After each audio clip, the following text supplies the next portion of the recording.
Hey, welcome everybody. This is Chris Barras. I'm the lead pastor of Area 10 Faith Community, and welcome to our table talk that we're having around issues that are affecting our culture. And so I am here today with Area 10 Church, but I'm also here with Vernon Gordon from Life Church.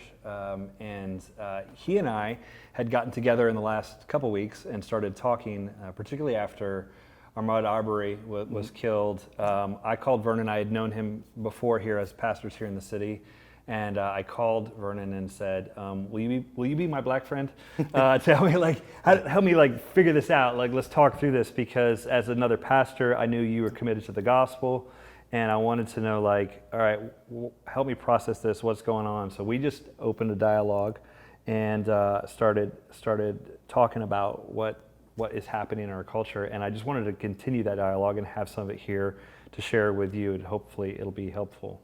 Absolutely. Well, Pastor Chris, excited to be here, and thank you to the Area 10 family. I'm looking forward to this dialogue. We had some good coffee already, so that's a great start. And thank you for having me today. One of the things I wanted to say right up front too is, and I know you felt this, and I feel this too, about when I speak, I do not represent all white people.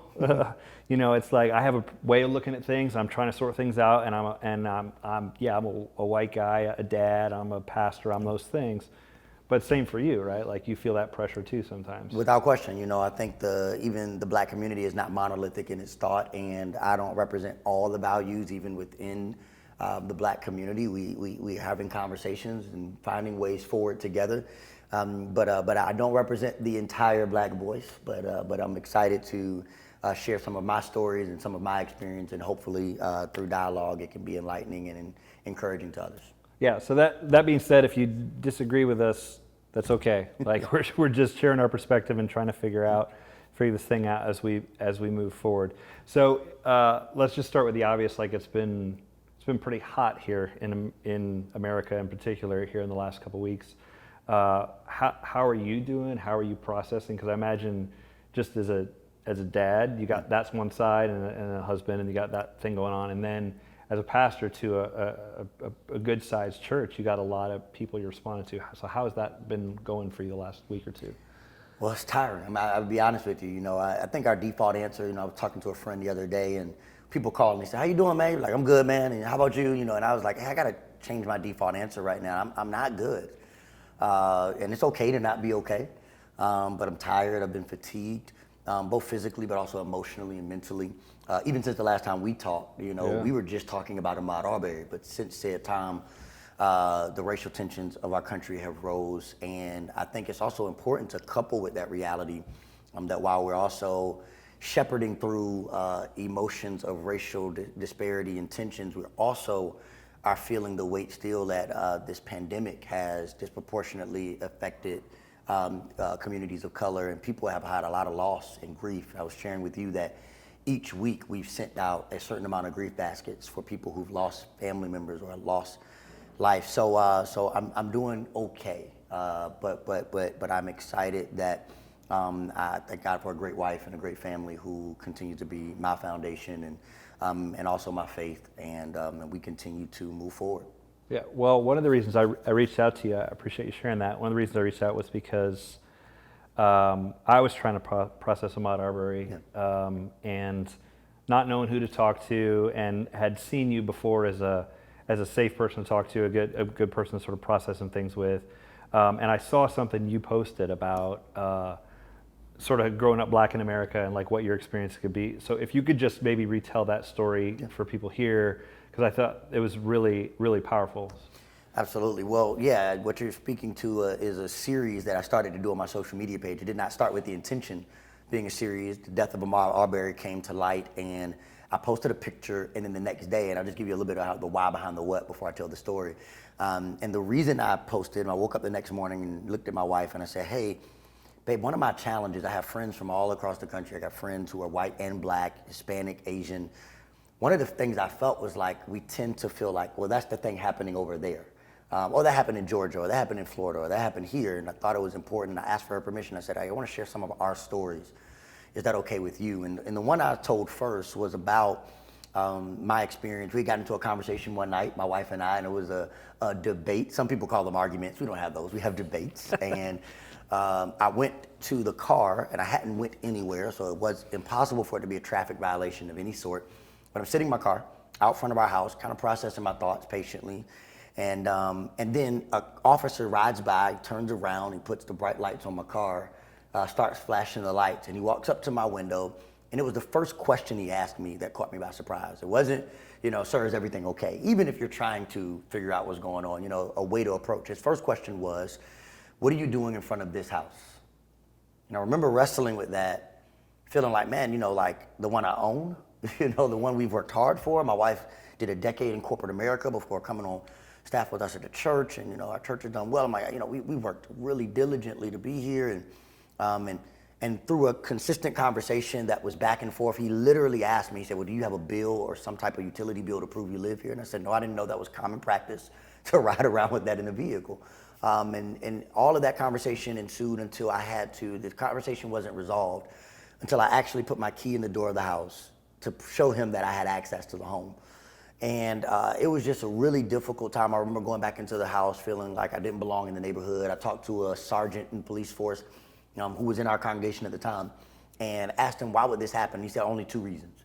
Either he thought you were suspicious or a neighbor thought you were suspicious. And I think, and this was while I was pastoring, so it kind of gave me that sense in that moment of, it doesn't matter how well you preach, it doesn't matter how well you do this, it doesn't matter the character of your heart, you being you looks like it didn't belong there. And so that was a tough night.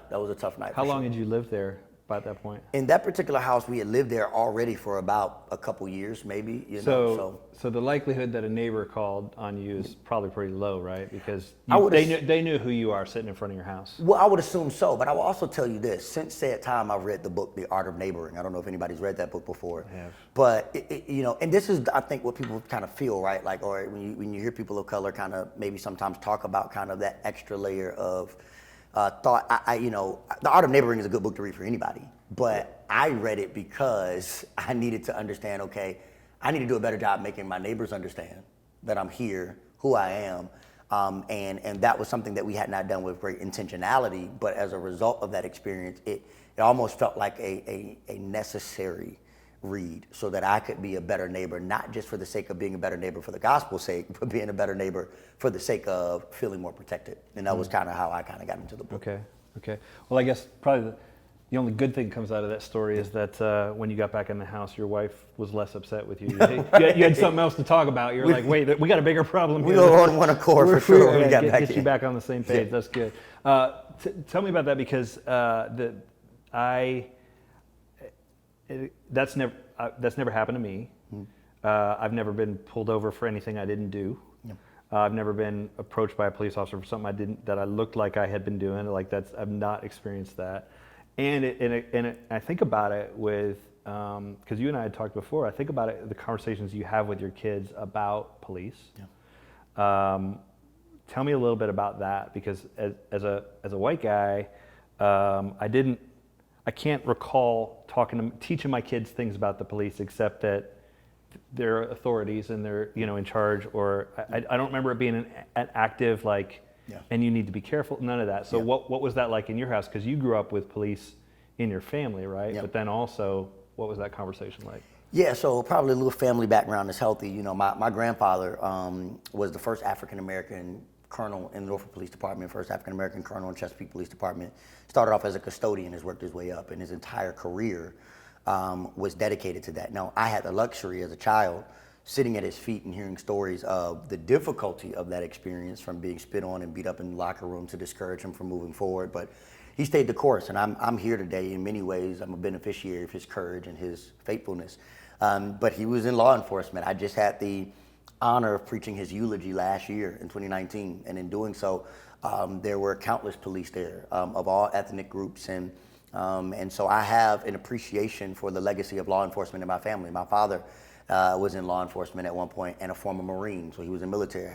My grandfather was in the Navy. So for me, it was, in some ways, I definitely understand the necessity for good policing to protect and serve, and I've seen the best of it.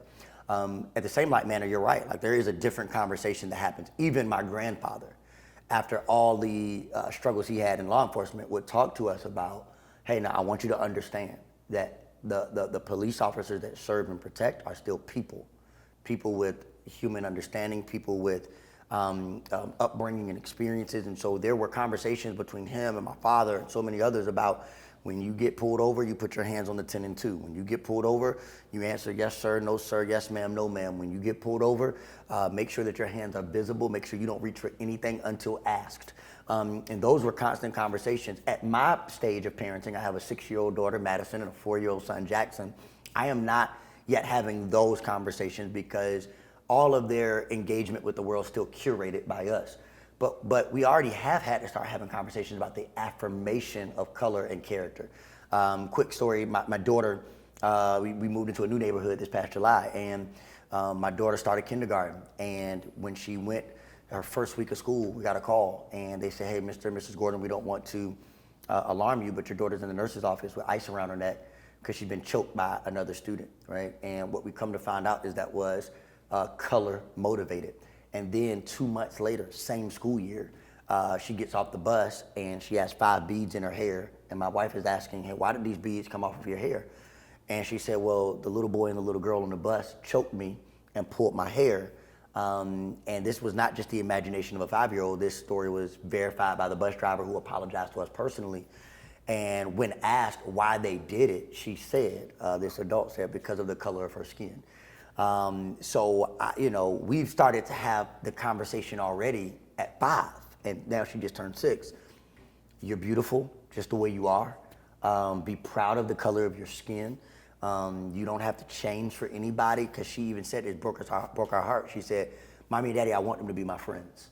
And so these are just some of the realities of, while we're not having to talk about how you respond to police yet, the reality is we already are having to start to talk about affirmation and cultural beauty. That is hard. I just think about, I think becoming a dad makes you just start seeing in good ways and in bad, but you just see the world differently, and you see how it affects them. And when they bring the questions, I mean, right now, walking through a lot of questions with my kids about what is this and why, and their process and their feeling. My boys are older, so I got a 17, a 15, and a 13-year-old, all boys. And I want to put it on camera too. I plan on playing them in basketball, or at least a couple of them, I think. It's happening. Okay. We're going to make it happen. Make sure it's on camera that I'm coming. I'll hold you to that commitment. Like, he's ready to play you. So, just processing this with them, I'm just very aware. Like, I don't have to tell my kids stuff like that. We haven't had that conversation, but they're feeling it on the behalf of in a sense, of the Black community. They're sitting there going like, why is it like this? This isn't fair. This isn't right. And they're feeling it, and I'm trying to help them, right? So I need to get more educated and figure out how I'm going to process it with them. Tell me a little bit more about the police side, because a lot of the narrative right now becomes Black Lives Matter, Blue Lives Matter, and it's like, oh, it's police corruption, and or a crime in the Black community, or any of those kind of things. Like, they're so set against each other. How do you sort through that, both as someone Black in America growing? So you got that, and then you also have the police, a lot of respect for police force. How do you sort through that? Man, big question, and this is something that, again, I think speaks back to that point of, I may say something that somebody says, even from the Black community, says, well, you could have added that, or so I want to name that reality, but my reality is this. I think I understand the statement Black Lives Matter, and here's how I've heard it explained best. The parable goes that there are 99 sheep, and Jesus goes after the one. And the other people are like, what about the 99? And he's like, well, the 99 are safe. It's the one that's going into danger. All sheep matter. Yeah, all sheep matter, but like, I'm here to... Yeah, but what about that one? That one is what we're here for right now, because their danger and the experience of the one is different than the experience of the 99. To me, that's the message that we have to make sure we capture here. And so I think that for me, I understand that statement. Now, as I just highlighted, I also have a rich history of law enforcement in my family. So I understand that the actions of the few do not represent the work and the function of the whole. I don't want to abolish policing. What I do believe is necessary is that we need to be careful to address anything that has been systematically embedded or ensure. And again, there are many asks that you can ask many people. There are requests for civilian review boards, and there are requests for other implementations of policies that will support healthy policing, for equitable policing, maybe is a better word. But I believe that there are great policemen. I have great policemen in my congregation, and I want to be very clear about that, who I love, and I want them to be safe. I know their children. I've dedicated their children. So I think we have to be mindful to recognize that there are good people in the midst of all of these and things, and that while we can have a stance for what it would do to be more equitable and better, I definitely am an advocate for Black lives, but I also understand that there are good police, and I think it's both and, not either or. So one of the things I think that's so polarizing and unhelpful that's happened in all this is you see George Floyd, and you see white officer, black man, and was that, in that moment, was it racially motivated? I don't know that guy. Like, it doesn't look good. It looks racially motivated. Is it just police brutality, of which you might see from that guy with a lot of people, or is it a race thing? So that's part of I think the challenge of kind of like piecing this thing apart and go like, what's going on here? But I also know it's too easy for someone maybe in my position, or maybe just as a white person, to sort of go like, well, that isn't really what happened there, so let's ignore that. But it's like, if it didn't happen there, it has happened in other places, and it's like, it's a real thing going on. So we have to pay attention, and that's what I've felt is like, when am I quick to want to justify it or dismiss it and go like, now that wasn't really that thing going on, and I end up sort of missing, the big thing of what's really happening there. Talk about, or let's talk about for a second, kind of like how we got here, because I think there's history here that part of it is just be educated and understand how we got to this space in America. But I also am in a place, and I think you're kind of in this place too, of like, all the history in the world and all the being aware doesn't necessarily change behavior going forward. Like, you can know it, but you're gonna have to do something, right? Yeah. So let me just start here, because I've done some homework, but I want you to take it at a certain point from me. If you look back, and Richmond's got as much of this as any city, probably top 2 cities in America for black-white, in particular, racial conflict going back. New Orleans is probably the other one that's got it a lot.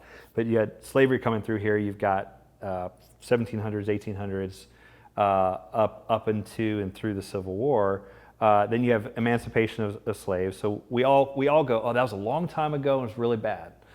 But it's not like in 1866 things just got really awesome. Yeah, it was like, okay, we have emancipation of, there's freedom of slavery. Then there was something called the convict release, which I didn't even know about this one. I had to look this up, where they kind of built it into the law like, well, okay, you don't have slaves anymore, but if somebody gets arrested, you can force them into labor, and it was a way to kind of get them back into forced labor. And I'm like, oh, that's real dirty. And then so that, and again, it sounds like it's a long time ago, but it's it's like the age of your grandmother and her grandmother, and that's about how far back we're going. It's not that long, you know. So you got that. You had this convict release thing. Then you go into the 20th century of Jim Crow era and all those things, and you've got redlining. I learned a lot about that in the last couple of years. About, hey, if you can't own property, or if you can't, or if they mark a neighborhood as not good, you're not going to accumulate wealth. I mean, that's how a lot of people. A lot of white people, in particular in history, have gained wealth in America because they own land and it appreciates in value, and then you get that wealth or whatever. So you got that redlining thing. You get up to. You're doing a great job. You're telling all. I got some. I'm going to stop here in a second. Then you're taking it from here. You go to Emmett Till in '57, and you've got like the civil rights movement. And then this is where it gets fuzzy for me, and I'd love for you if you can sort of take it. It's like, okay, there's this march, you learn all about MLK, and you go, okay, where do we go from here? Because I mentioned this to you when we met before. I saw these like, you see these like movies about, if you see a movie about a black family in 1950, there's always a dad. It's like a very nuclear family, and it, shirt and tie. There's like this almost like a white collar, like it seems like. I don't know what they're doing, but and then something changes between that era, which might have been your grandparents or something, and like what would be more typical now, where there's like a really high level of like fatherless homes, which is a big deal, and what that does for kids. Walk me through from the end of the civil rights thing to kind of where we're at today. How did we get to this stuff? That's a lot, but go. Well, all right. So in fairness, let me say two things about the history, and then I think that speaks to post civil rights. So you named a lot of great stuff, and you said something very critical about this officer on George Floyd's neck, and was it racially motivated or not? I think this is where it starts, right? We've always struggled in this country with being seen with shared humanity. This started in 1787 with the institution of the Constitution. Mm-hmm. While that was being penned, there was also a debate going on about human worth, right? So we see the 3/5 compromise, right? Right. And to me, that is a marker of the conversation we've been consistently having in many ways. Now, that's just my personal kind of interpretation, is that from that point forward, it's always been the devalue of humanity, or how do we help people to understand how to value the humanity of a person of color? It's my conviction that if that person was white on the ground, there would have been a different treatment. Now, some people will say, well, Vernon, what you're about to say next is anecdotal. I'll say, well, I think if we look at George Floyd's conditions, nonviolent offender, alleged crime, that was a nonviolent offense. He ends up dead, murdered.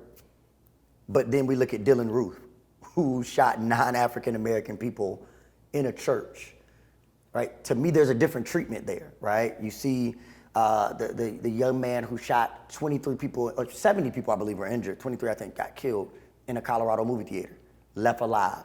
A lot of these incidents, that when we start to study it, they not only got him out alive, a couple of them, they took him to get something to eat. This is talking about humane practices, right? So I think it's important to name that. I think then what you see, what you so wonderfully articulated, is a trend of consistent dialogue about how we manage humanity, right? So you see this reality emerge time and time again of Jim Crow, of black codes, of all of these different ways by which to elevate the humanity and then to diminish the humanity of another people. So then we arrive at civil rights, and we have the most peaceful version of what you're gonna get, Martin Luther King Jr. from the people of color, and he's murdered. And then you see riots, right? You see riots for days that turn into the Civil Rights Act of 1968, I believe, if I'm correct about that. So I think what then happens is you need leadership, right? You need leadership. And there are many other voices, but we all know the impact that Dr. King's voice had and the grief that caused people of color in the black community. I think since that time, and you talk about now, like what was happening then and what was happening now, even from an appearance standpoint, and some of this would be anecdotal, but I think part of it is we have to remember, like when we look at black families of that day and time, there were a couple of things happening. One, the only work that was generally available to them, right, as a generalization, was ministry, right? So Martin Luther King was, he went to school, et cetera, but he was in pastoring. But you also see people who worked as help. You also people around that time period and before. You also saw people who worked in janitorial, custodial work. My grandfather started there. You see these trends that you can work, but you're not going to accomplish wealth. You're not going to start a business. You're not going to get a business loan. You're not, So all week long, factory work, this work. So Sunday comes, or the pictures that we see, right? Yeah. And it's like, we're gonna look good today. We're gonna dress up today. So I think some of that was cultural, based on the context of the times. Mm-hmm. Fast forward to me and my wife, right? My wife was working in corporate America, getting us for a decade, so she dressed up every day of the week. I know I have a church full of young professionals who are minorities. They dress up all week. So Sunday is not a I have to dress up because I've not seen us in this light. It is, I can relax and rest a little bit. So that's some of the again, you mentioned some of that kind of picturesque, like what we see. And now you fast forward to where we at now. And I think a big part of that is we have to trace back some of this. Now you can look at a lot of intricacies to this conversation, but some of it starts at the war on drugs. I think a lot of black people would say the war on drugs did irreparable damage to the black community. War on drugs, initiated by Ronald Reagan, dealt with how do we address, that epidemic within communities. But when you study it, sorry about that.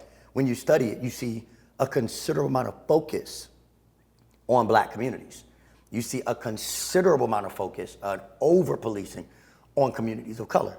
And so when you start to trace back the impact of that, how that wiped out generations of people, here's the key, who were using drugs. The problem isn't drugs, but it wasn't that white people weren't using drugs either, right? It's just where the attention was focused, where the policing was focused. And I think that's a big part of why we then start to see now you got 2/3 of the prison system that are black and brown people. If you read a book, The New Jim Crow, they do an amazing job highlighting the history of this in the caste system and how we kind of got here. But for the sake of time, I'll just say this. Then we start to see this infiltration of the prison system as a privatized industry, and also this idea that the prison system no longer is about reformation but management, right? And so now you start to see this cyclical effect in communities that has been happening generation in generation.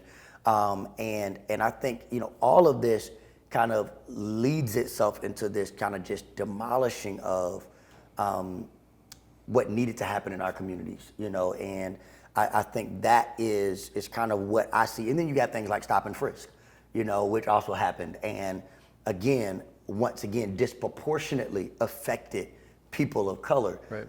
The statistics, the research, the data is out there to show that. Great documentary to watch on some of this is 13th, which is on Netflix, I believe now. So again, I'm just naming some resources and naming some things. It'd be probably impossible for me to name all of it, but what you see is between that time and now we see what once was King era, crosses burning in yards, translating now into systems and policy that are less overt, but focused and centralized in specific communities where people of color reside. And naturally now we see the manifestation of 2/3 of the prison population being brown and black people. So again, I feel like that's kind of some of what's happened.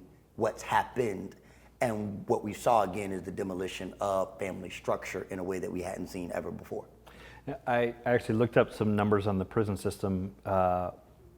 America leads the world in putting people in prison. Sure. 1 out of 17 white people will end up in prison. 1 out of 3 in the black community.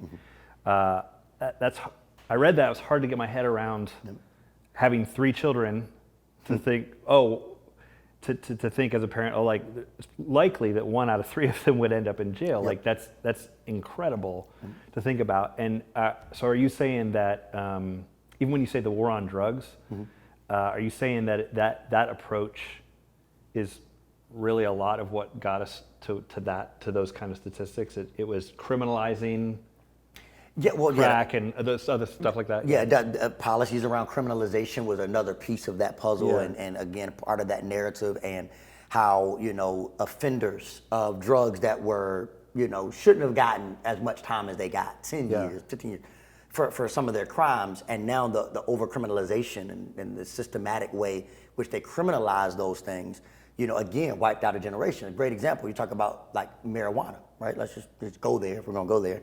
And granted, nobody, as a pastor, my personal conviction is I'm not advocating. I'm just going to be clear about that. Good, yeah, no, I appreciate to make sure we're all on the same page. But one of the things that is important is, when we talk about drugs, there are certain other drugs that are more potent. Like certain people couldn't afford, this version of the drug. Sure. But the sentences were so disproportionately experienced that, again, when you talk about fatherless homes, then you got a generation that grows up without a father, a generation that perpetuates that theme, generation. So, one of the conversations I had with somebody who was a pastor of mine, a friend of mine who's a white pastor. We were having a healthy conversation about this.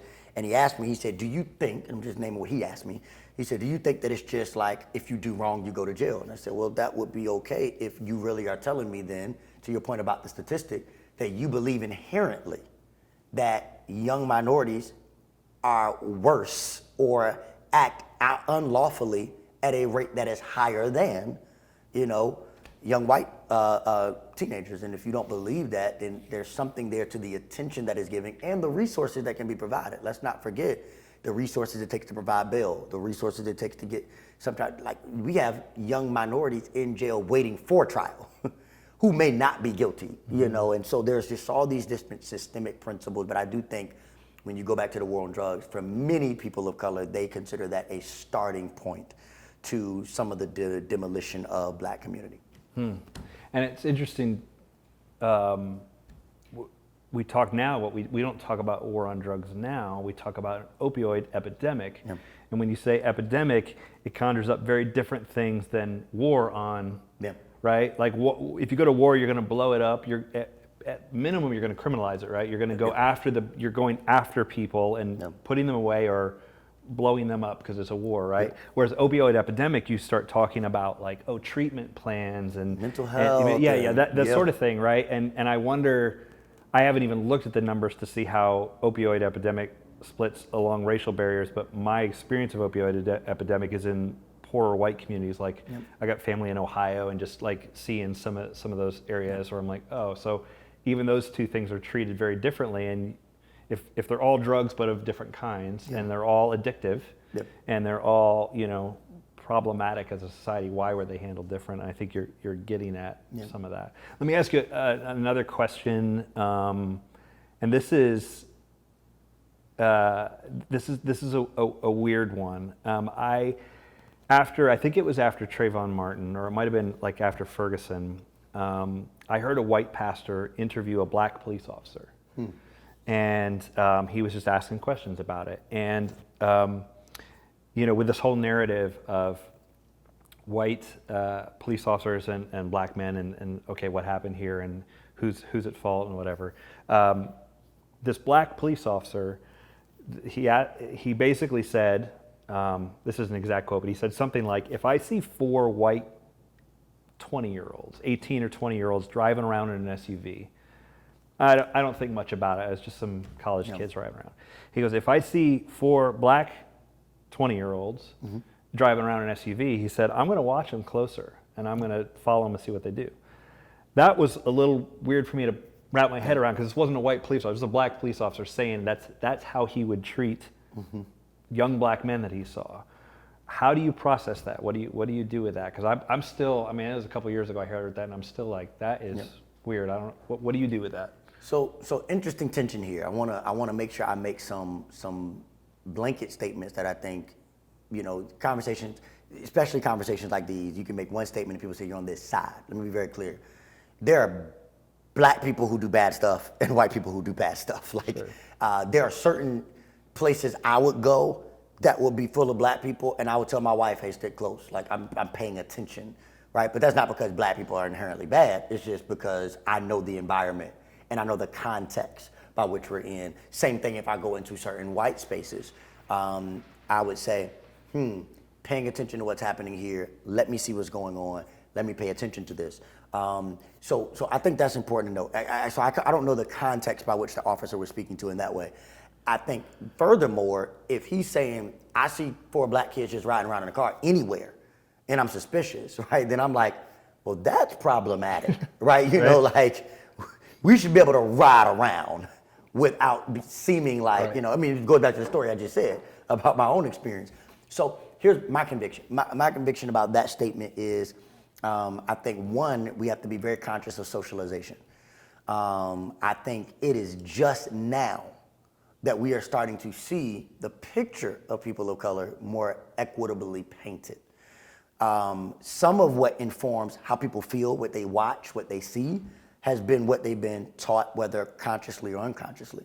You can go back to historically when films first started to be used, people in blackface would be casted as a threat to white women as part of film. Like, that's historically noted. Well, we see certain films then come out in due time where criminalization of men and so forth and so on, black men in particular. The first, just fast forward to current times, right? The first real black superhero movie that we had was Black Panther that just came out, you know, within the last 12 to 18 months. That was such a big deal for people of color, because for me, I could always tell my son to look at Batman. I could always tell my son to look at Superman. I could always tell my son to look at Spider-Man. Guess what? All of them are white. This is the first time I've been able to look at my son. I didn't get that luxury of growing up with a superstar hero that looked like me.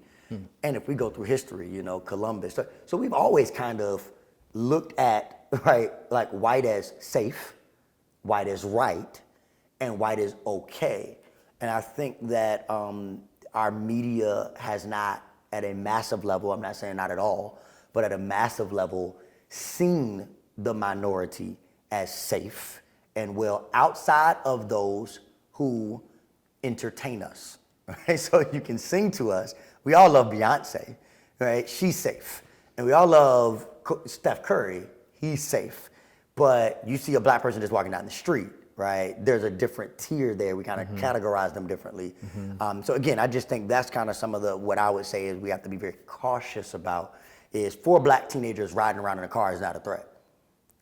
Take anybody to the wrong neighborhood, white or black, and see 4 people riding around in a car, we all should just be like, oh, wait, right? But that you know, that's not a generalization. All right, let me just do one more piece on this, because as I'm seeing our conversation, I want to have like the church conversation, and then this is the culture conversation, the first part. When I came to Richmond, I heard about, and I grew up in Florida, around a lot of white kids who were all from New York, Italian or Irish or something, and then Hispanic kids. There was a lot of Puerto Ricans in my town. So the black-white conversation I wasn't as aware of it, or I didn't know a lot of the nuances of it until I came to Richmond and started engaging in conversations and being around some different people and hearing stories.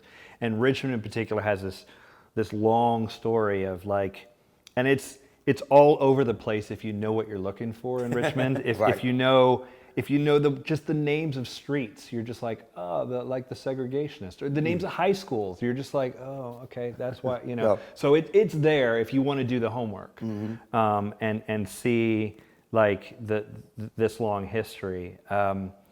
But in your opinion, and I'm sure you know a lot of that stuff too. In your opinion, as a millennial, right, and even the generations younger, like, does it matter that we know that history? Do we need to keep telling that story? Are you going to tell younger people about it when you told me you had a group of teens over your house last night? Is this a conversation to have, or is it like, let's start fresh and tell a new story about where we're going from here? Like, how important do you think some of that context, particularly about Richmond, how important is it to kind of beat that drum and say, look what's happened in this town? Yeah. Well, I mean, I think in all things, to your point, you know, history serves its purpose. I would definitely probably err on the side that I think the history is important, but I also think that the history cannot monopolize the conversation if we want to move forward. There are great people to speak to who I think help us understand how history can further fan the flame for forward movement. Ben Campbell and what he does, Justice Initiatives for Change, and Don Coleman. So there's so many leaders whose shoulders I stand on, who white and black, tell the story of our history in a way that don't get us stuck there, but just kind of say, this is where we've been, which is why it's so important that we be a part of moving forward. I think history plays its part. Marcus Garvey said a people without knowledge of its history is like a tree without roots. And so I do think there's some good root bearing in knowing the history. I think anybody in Richmond should, at a minimum, have an awareness at a high level of what the barriers have been here. Now, I would say, definitely for us to move forward, we got to basically say, look, this is what's happened, but if we want a future for our children, and I'm dedicated to that cause, like, let's do what we got to do now. The difference with Richmond now is you got a lot of transplants. You got a lot of people who go to universities like Richmond and Virginia Commonwealth University, and then they stay put in the city. And so they might not have grown up in the Richmond history. It's good to know, but it's like, hey, you're here now. Like, let's forge a future, knowing the why, but also knowing where we want to go from here. And I do think that's vitally important, and that we constantly move the conversation forward. Do you run into people who don't want to move the conversation forward, or who maybe you'd say like they got like really backwards thinking on that? Do you run into that in the Black community? I'll give you an example where I ran into it in the white community. This was the weirdest thing. Probably about 7 years ago, I preached a sermon, and during it, I was just making a point about reconstruction. I was talking about Nehemiah, so I'm talking about the rebuilding the city, and I made a comment about how Richmond burned in 1865, and that how the president Lincoln came to Richmond a couple days before he was assassinated, and and they started sort of reconstruction, and I had a guy email me that I don't know, who was there, I guess, and heard me say it, and he said, "Hey, I take issue with what you said. Lincoln was not our president." And I was like, "What?" Like, it did not even occur to me. He said, "No, that he was the northern, whatever." Just went into this thing, and I was just like, "Oh, this is probably 2012." I'm like, "Yep. Really, we're doing this right now. Like in 2012, we're having this conversation." So there's that mindset. I didn't even know it was out there to that degree. I'm like, boy, this is real weird. I mean, you get like the Sons of the Confederacy and all this. So you're like, this is extra. Yeah. Do you run into a similar like, let's not move forward mindset in the Black community, maybe with a different spin on it? Without question, I would say this, particularly, and again, I say this as with honoring history and those who've come before me, but I think for the Black community, it probably comes from a different lens or vantage point. It tends to come from a position of sometimes fear, right? Like, hey, just be careful, right? Like, not like who's our president in the past, like, but more so a conversation of like, hey, be careful, like I don't move too fast into kind of because here's what we say a lot of times when we talk about moving forward. What it can feel like is moving forward is not acknowledging awareness of how we got here. Mm-hmm. Like, moving forward is different than moving on. And I think that's what sometimes people of color feel in the conversation is like, well, we can move forward, but let's acknowledge like there's been racism. Like if you can't acknowledge that, then how can we move forward without shared acknowledgement in any relationship? Mm-hmm. That's a necessary piece. Until you can say, you know what, I was probably a little mad the other day. I probably came in with a little attitude. I might have been like, so until we can acknowledge like, hey, injustices have happened. Systems were put in place. Racism occurred. Racism is here. We got to overcome that. There are still people who would not want to move forward on the other side. Once we acknowledge that, then we have the capacity not just to move on, but to move forward. The other thing I'll say is, I would dare say though, most Black pastors I talk to from any generation want to move forward. Not move on, but want to move forward. And here's why, because we have no choice. Like, for our communities, it is imperative that we speak to forward movement, because living in the past for us doesn't benefit us at all. You know what I'm saying? Like, there has to be forward progress, has to be more equity, has to be more collaboration, has to be more unity, because that only affords our children better opportunities and less challenges than we experience. Yeah, that's good. That's good. I think one of the phrases I use around forgiveness, like, because forgiveness is necessary for people to move forward and to grow and to change and to become all of who God's made them to be. A lot of times, I think the wrong approach to forgiveness is to say, get over it, right? To say, hey, in order for you to forgive, you just need to get over it. Yep. And it's like, look, if you murdered a family member of mine, or, if there's something horrible happened, I'm not just going to get over it like you get over a cold, right? Yeah. But I had heard the phrase sort of like, get off of it versus get over it, which is to say, acknowledge the offense, but you almost relinquish the right to, you're saying, I'm choosing not to carry that forever.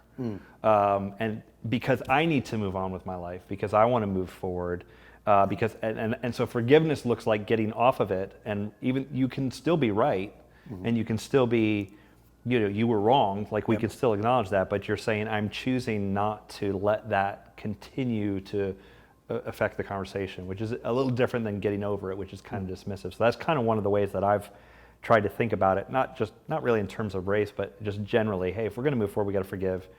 Forgiveness means you're going to have to set it down to pick up something new and to move forward. Let's talk about it in the church.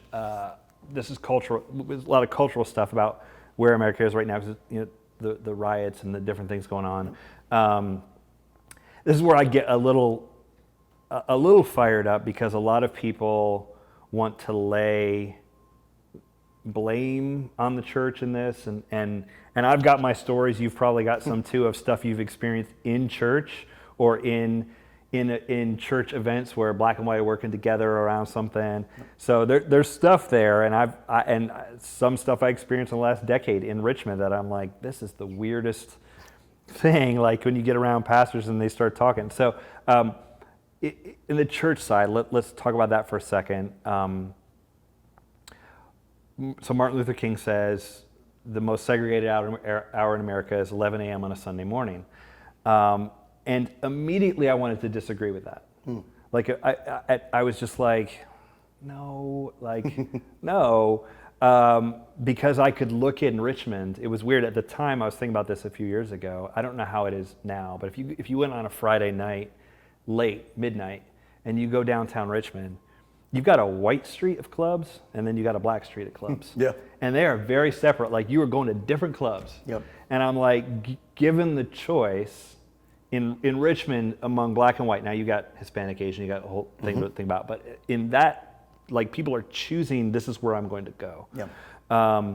And then you look at this thing where that carries over to the church. Now, I think what's disappointing about the church is you want it to be different. Yeah. Whereas with a club or a TV show or whatever, you go, black culture thing, that's fine. That humor is good or whatever. You're okay with it in other parts of the culture, but in the church, you think, kingdom of God, we should be bigger than this. We should be. So there's almost either like an extra layer of we feel like this is hypocritical, or we feel like disappointed.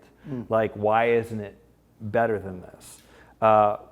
Kind of give me your thoughts on that. How do you feel about that? Because you started a church in part because you were feeling some of that, or you wanted to address some of that. So what are your thoughts? Well, yeah, I'll start where you just ended and say, we started a church with the intention of trying to be diverse. I mean, we have had every desire to represent God's kingdom, and we believe Revelations tells us that, we're going to see, I think it's 9 and 7 or 7 and 9, reverse one of those.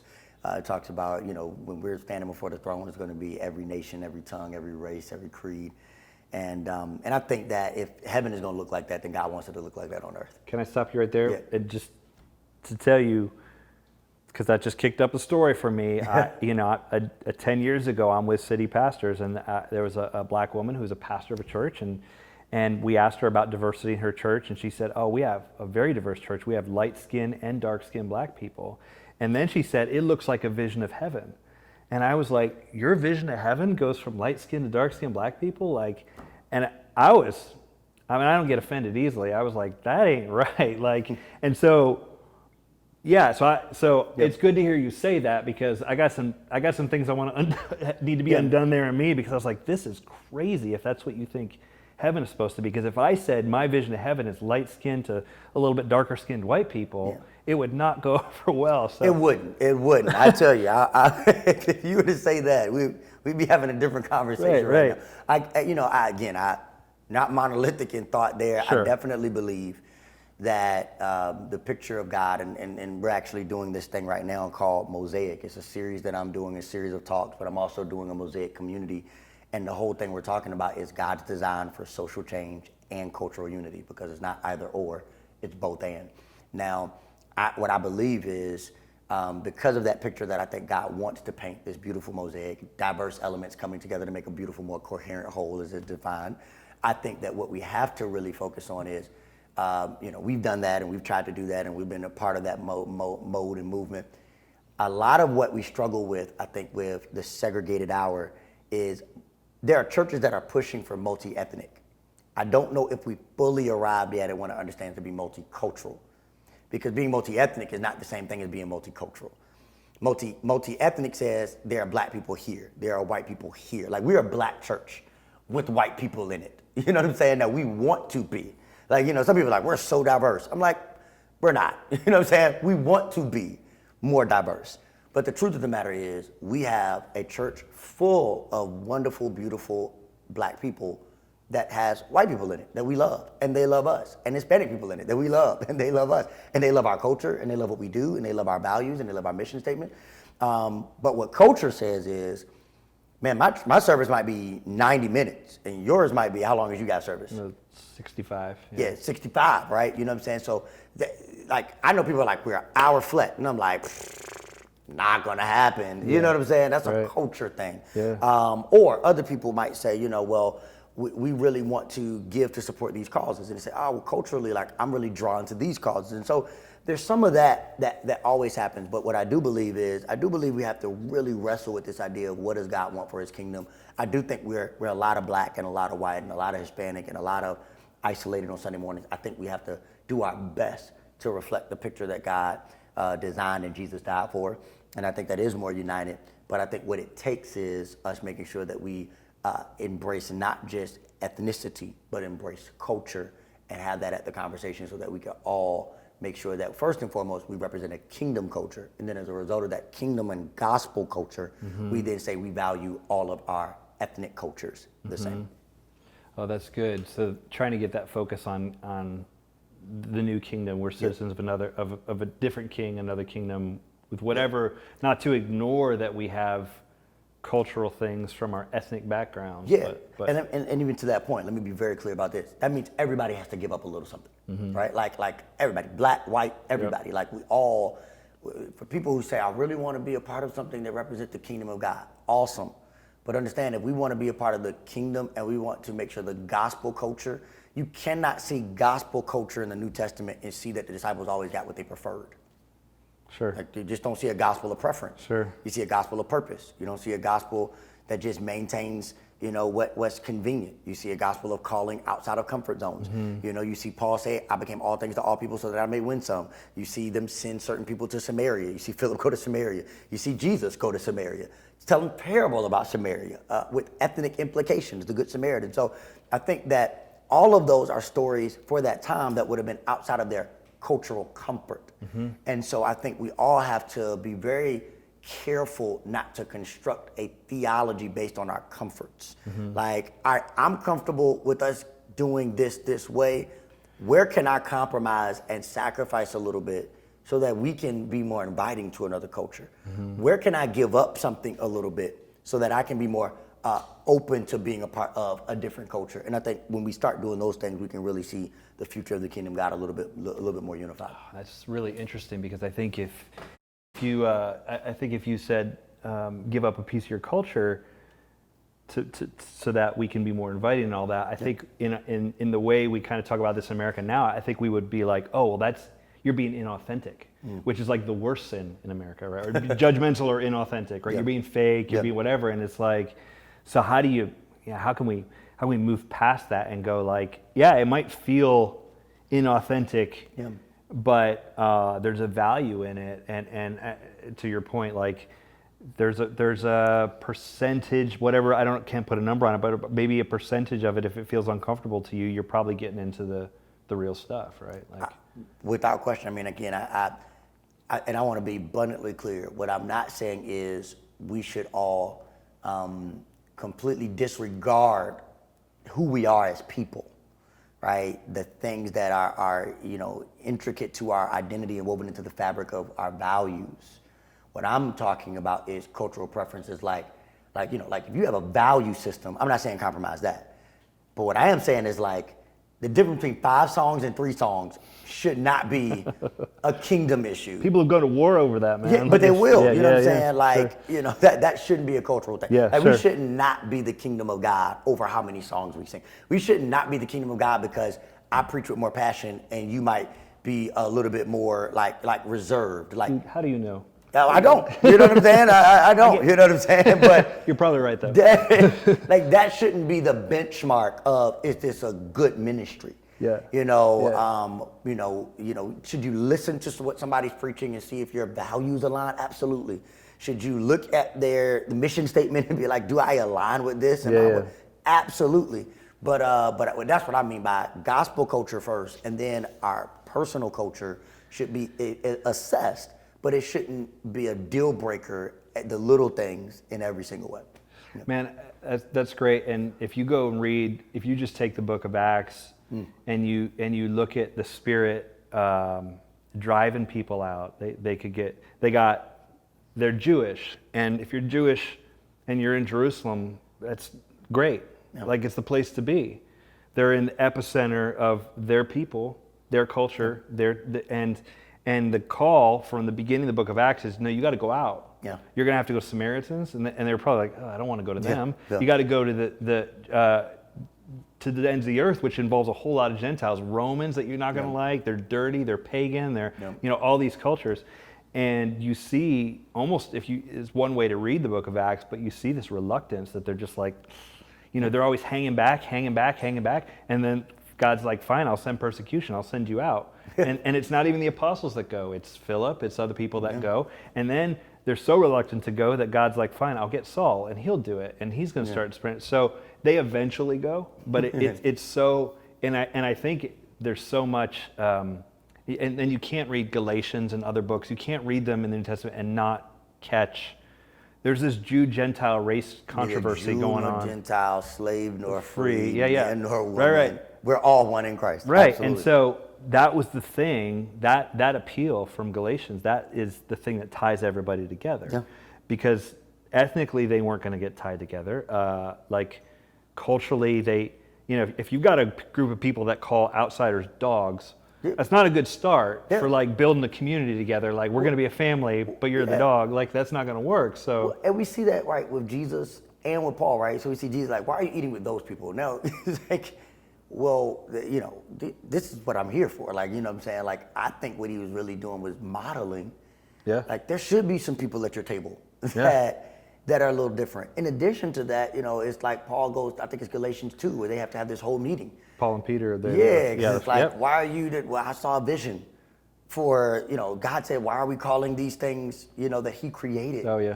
This. And so I think all of that comes to head when it's like, hey, we got a job to do. You know what I'm saying? And that job is not always our preference and not always our comfort and not always our convenience. Look, here's what I've been telling people in this season. I said, make no mistake about it. I'm unapologetically black. Like, I'm proud to be a black person, but I'm unashamedly Christian. And sometimes those things have some inner tension, right? Like, sometimes what I feel is like, you know what I'm saying? Like I want to hear, and it's sometimes I feel charged to be uncomfortable for the sake of the cause of the kingdom. You cannot read the gospel and not see that tension happen in the apostles, not see it happen in believers of the early church. And I think it still happens within all of us. I think it's okay to acknowledge that and just to be like, I feel that inner tension. My hope is that we always love who we are, but always too want to love God in a way that honors his vision for the kingdom of God. So you're speaking my language. I love it. You're talking about vision. We can talk about what it is, but let's talk about what should be and what are we driving for, and what is this every tongue, tribe, and nation coming together, all worshiping the same God, being united under Jesus. I always remember I went to the Promise Keepers rally back in 1997 back in D.C. It was the Million Man March thing that they did there. And I remember one speaker said, everybody yell out what denomination you're from. And so everybody, and you just hear this loud noise. They're just, everyone's yelling like Baptist, Methodist, whatever, like all this stuff. And then he says, now everybody yell out the name of who we serve. And you hear a million people say, Jesus. And it's like, okay, there's something uniting here. Like we're all, the gospel's this thing that unites us, and we're all on this mission. Yeah. That's ideal, right?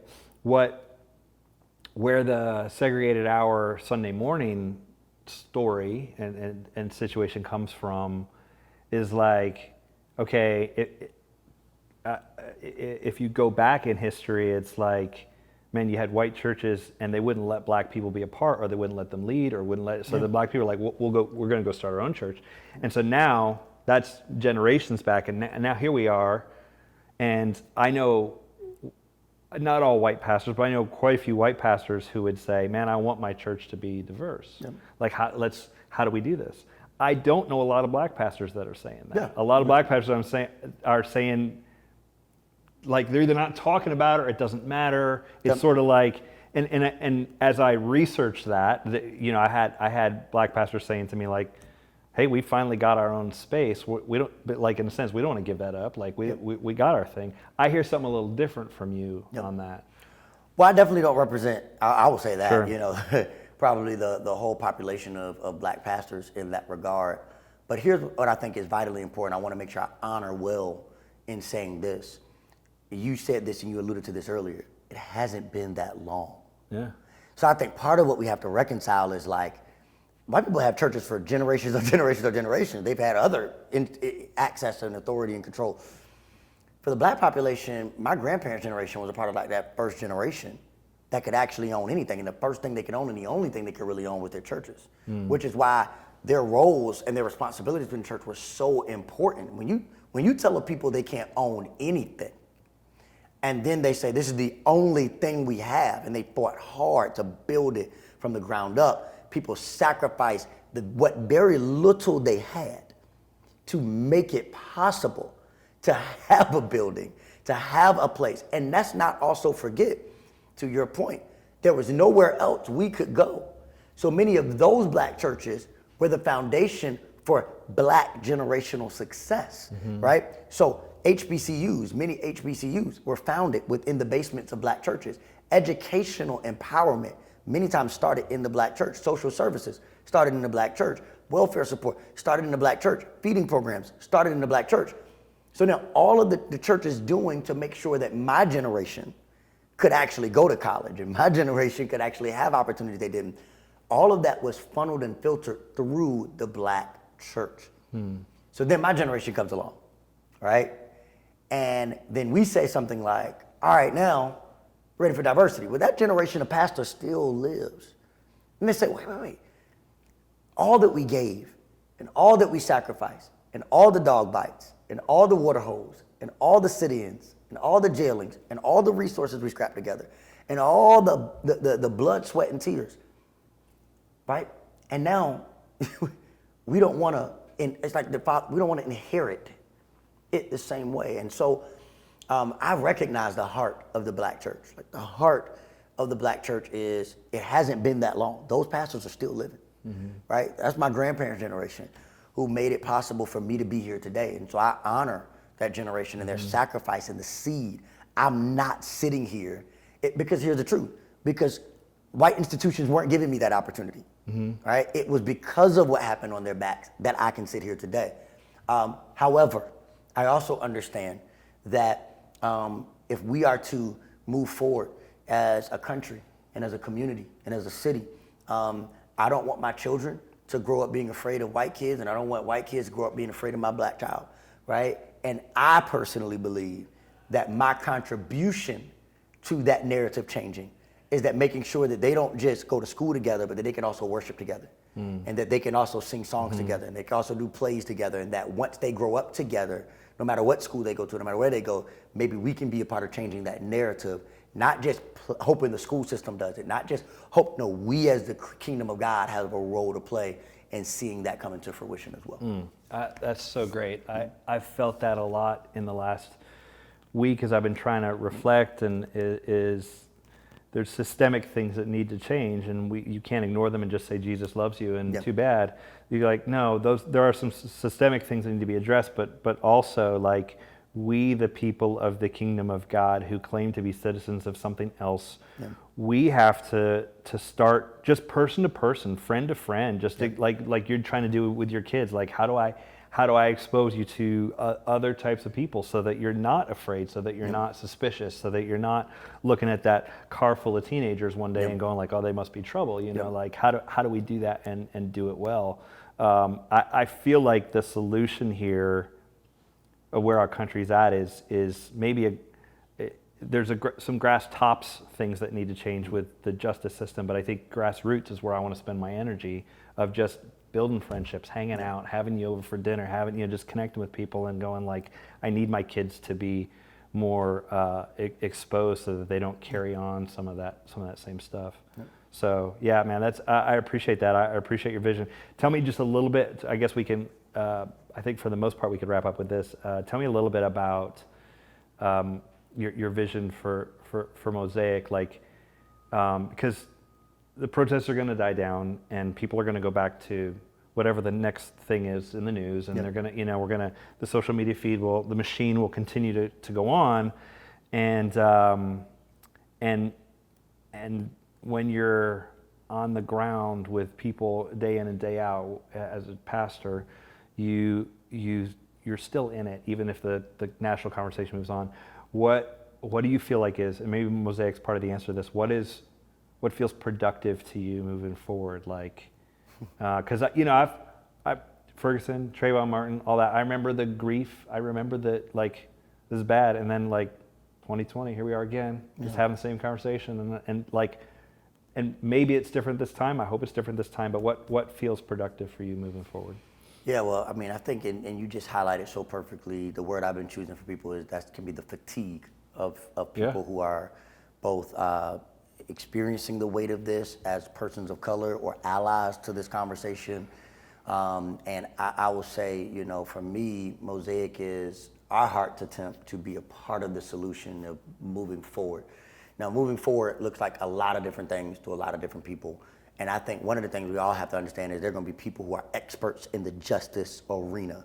And we're going to champion those voices and support those voices. Mm-hmm. There are going to be people who are experts in the education arena. We're going to champion those voices. We're going to support those voices. What Mosaic is all about is creating sustainable conversation. Dr. James Cone, what many people consider the father of Black theology, he says this. He says, the greatest threat to justice is amnesia. And I think that's the heart for me, is that we have to make sure that we have sustained conversation. Well, what type of conversations? Conversations, to your point that you just made, that ground us in relational equity.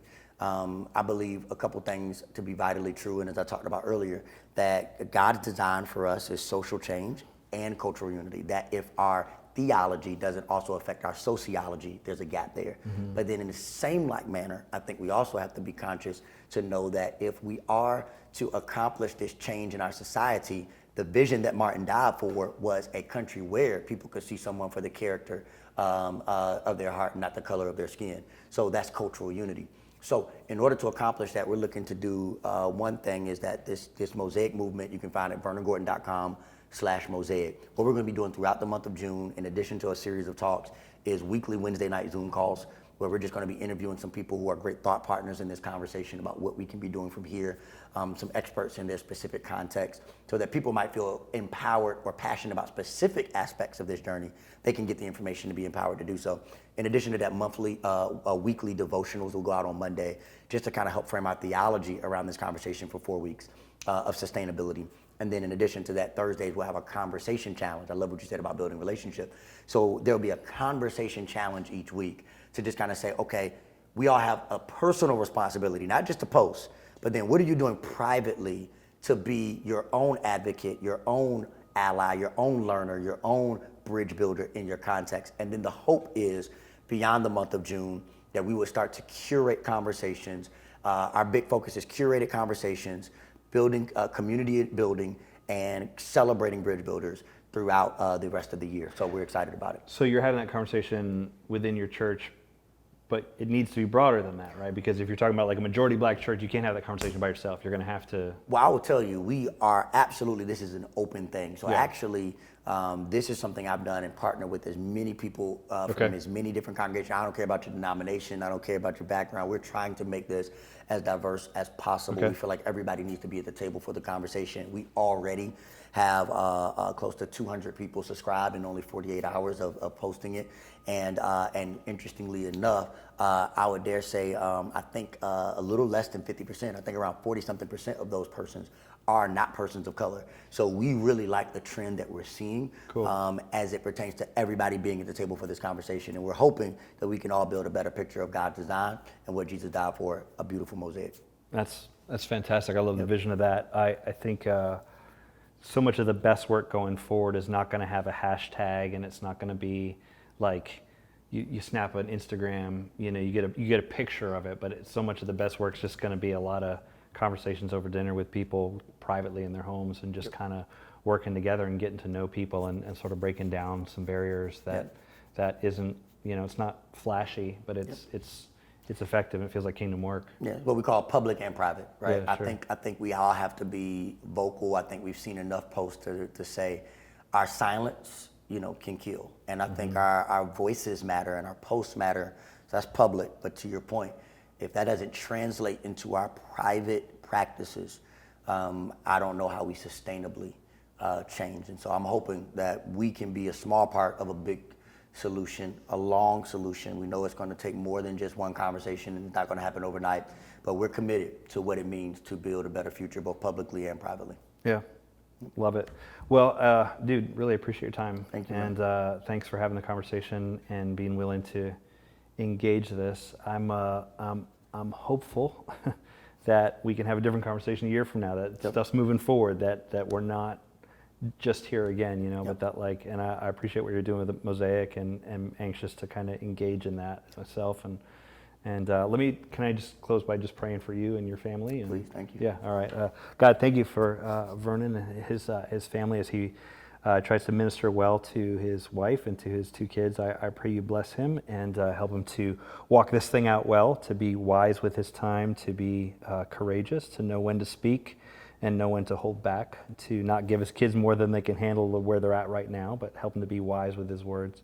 Thank you for his leadership at Life Church and what they got going on there, and I pray that more people will enter the conversation and do something productive with kind of the raw stuff that a lot of people are feeling right now. I pray that doesn't just translate to nothing and we just kind of move on and start talking about football or whatever's coming next in culture, but I pray that it translates to action. God, I thank you for the vision of the kingdom and what it can be and how it can help be a part of the solution here of what's happening in our culture. May we be kingdom-minded people who come together serving you and honoring you and being united with Jesus as our brother, and all of us being adopted into the family. I pray we see each other as brothers and sisters in the family. Help us to do that and do it well.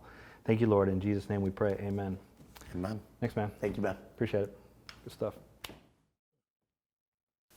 Hey there, we hope you enjoyed this video. If you found it helpful or encouraging, let us know by giving it a thumbs up. And if you'd like to be notified when we release more content like this, be sure to hit the subscribe button and click the notification bell located right below this video. That way you won't miss any new content. That's all I've got for now. See you next time.